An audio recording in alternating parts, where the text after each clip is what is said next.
Agnes has had a sleepless night ever since she got that call at 1:30 this morning saying Judith, her sister, had been kidnapped. Agnes, what happened? What did that first call say?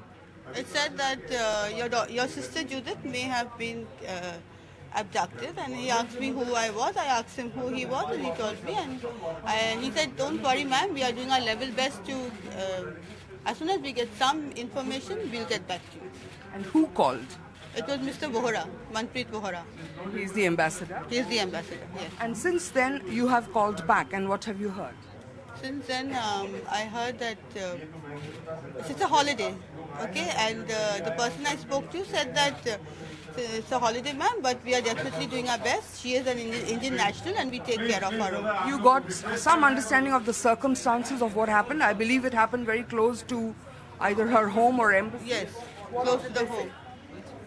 They told me that she was coming home, and she was actually had gone out for some dinner party or something. So she was coming home, and she was abducted on the way.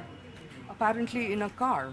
She was coming back by car and with her driver, a driver and security guard, and I think all three of them were abducted. I think. At gunpoint? I don't know. By who? Any idea? No idea at all.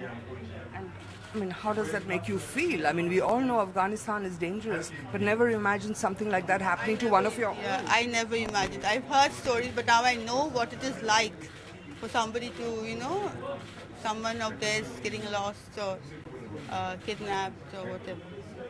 And when did you last speak to Judith? And did she ever say that there was a threat or danger? I spoke to her 2 days ago, and no, she had not said that there was a threat or a danger. In fact, she liked working in Afghanistan. So there's a lot of this ability to do a lot of social work over there, a lot of development work.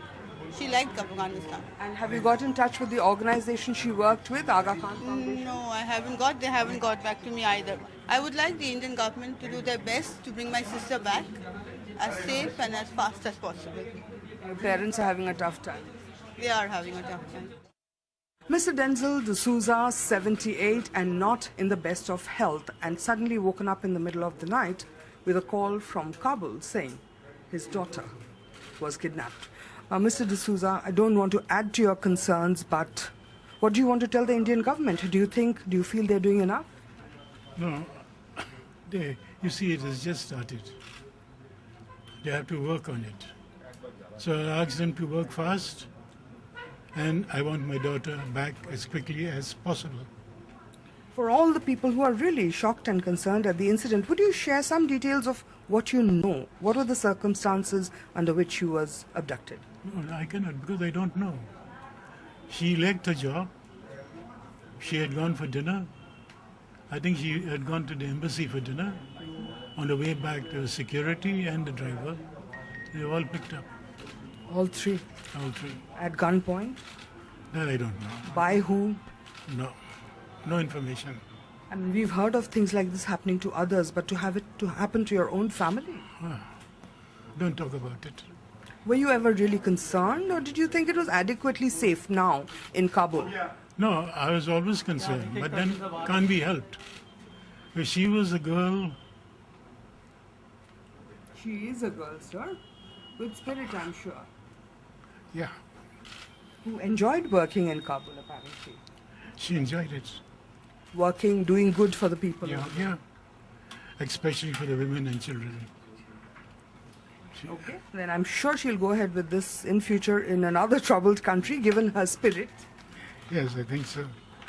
What would you like to say to her right now? If she could listen to you on TV, what would you tell her? Judy girl, I love you. I'm so sorry. I'm so sorry. Sir, Uncle, don't worry. It's okay. I'm sure the government will do the best possible. Just don't worry, and we're all there with you. Okay? Please don't worry. And I didn't mean to bring you to tears. I'm really sorry about this. Don't do this. I mean, I can imagine. I have a daughter, so I know how it feels, but please don't worry.